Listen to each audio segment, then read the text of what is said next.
For nearly 50 years, she helped build an empire that touched every corner of the world, yet she did so from the shadows. Marjorie Rieu was not just the wife of André Rieu, was his writer, his manager, his most loyal partner, and above all, his fiercest protector.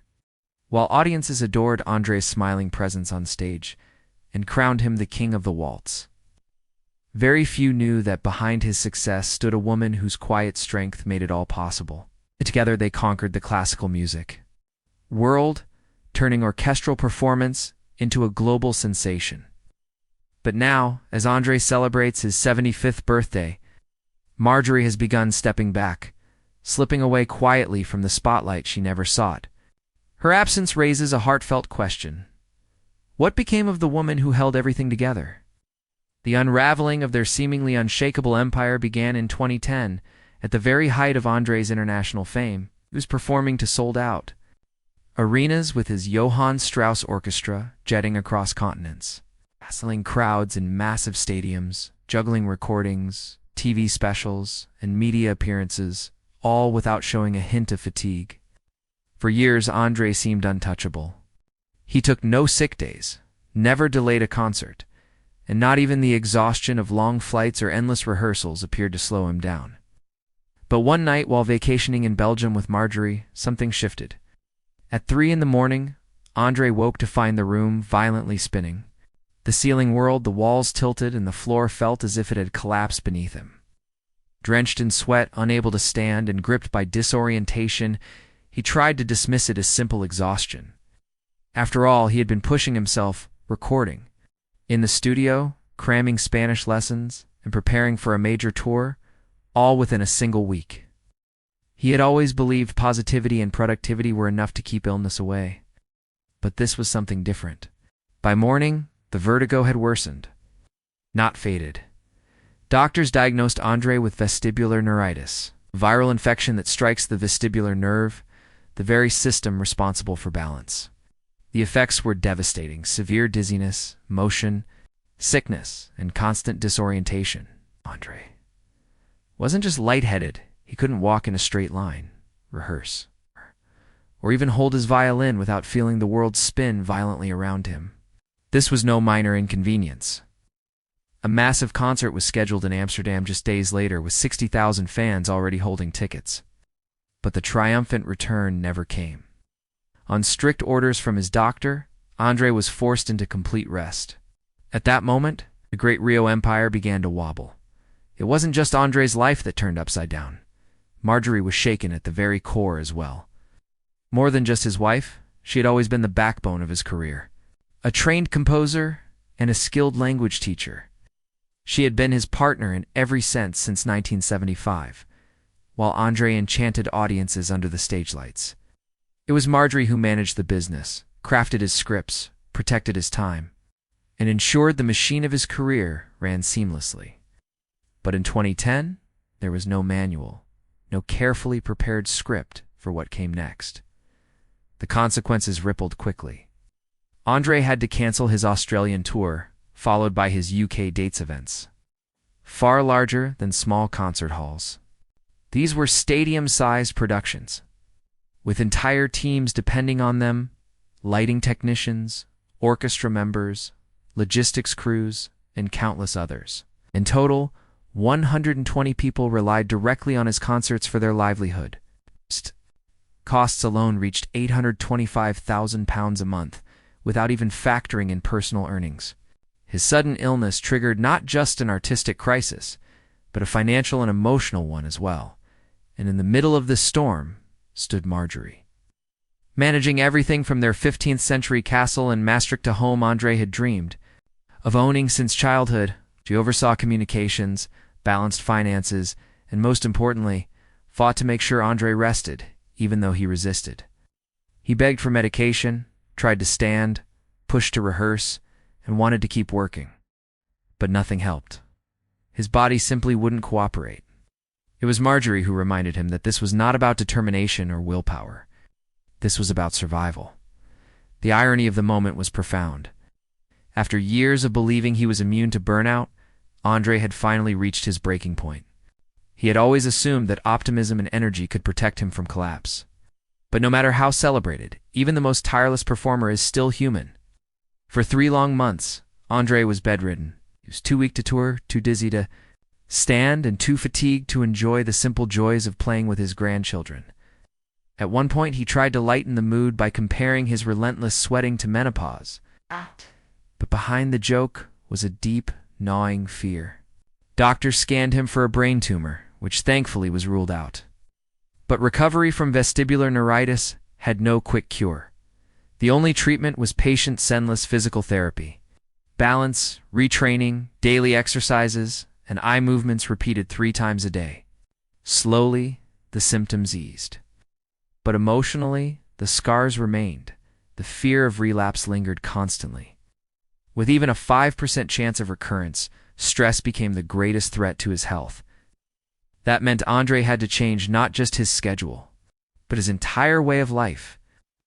And once again, it was Marjorie who guided him through the transition. She helped him make 2 lists. One of everything he loved, performing, composing, recording, and one of everything that drained him, business. Meetings, press conferences, interviews, management. The second list was far longer. Together, they cut it away. From then on, André would focus only on music. Marjorie would shoulder the rest. This choice wasn't just about reducing his stress, it was about shielding him. While the world saw André as invincible, Marjorie had witnessed his darkest hours, the trembling, the vomiting, the humiliation of needing help just to walk to the bathroom. She kept these struggles hidden from the public, preserving his image while protecting his dignity. Unlike many celebrity couples, their partnership was never for show. Marjorie rarely stood beside him on stage or posed for the cameras. She once admitted that she never wanted to be defined solely as André Rieu's wife. She had her own career, her own mind, her own identity. Yet in the quiet, unseen corners of his life, her strength shone the brightest. Together, they raised 2 sons and now cherish 5 grandchildren. They still live in that dream castle where André once took childhood piano lessons. Through fame, fortune, and illness, Marjorie has always been the calm in the storm, the steady hand on the wheel. And now, as André reaches the milestone of 75 years, she steps away with the same quiet grace that once built an empire from behind the curtain by 2013. André was back on stage, his recovery defying medical expectations. Through rigorous therapy, eye exercises, and essential lifestyle changes, he regained stability faster and more fully than doctors had predicted. But the shadow of fear never fully left. For Marjorie, the role she played had shifted. She was no longer only the partner of a globe-trotting star, she had become his anchor, his guardian, the person who ensured he never pushed himself past the breaking point again. When audiences today see André smiling, waltzing and leading his 60-piece orchestra with charm and elegance, few realize what it takes to keep that dream alive. They rarely notice the woman behind the scenes, the one who carried him when everything threatened to collapse. But Marjorie knows, because for her, that chapter was only the beginning. In 2017, another wake-up call came not from an infection or a canceled show, but from within. André's relentless pace, constant travel, and the heavy weight of leading an orchestra were slowly wearing him down again. His body was surrendering, and this time he could no longer ignore the warning signs.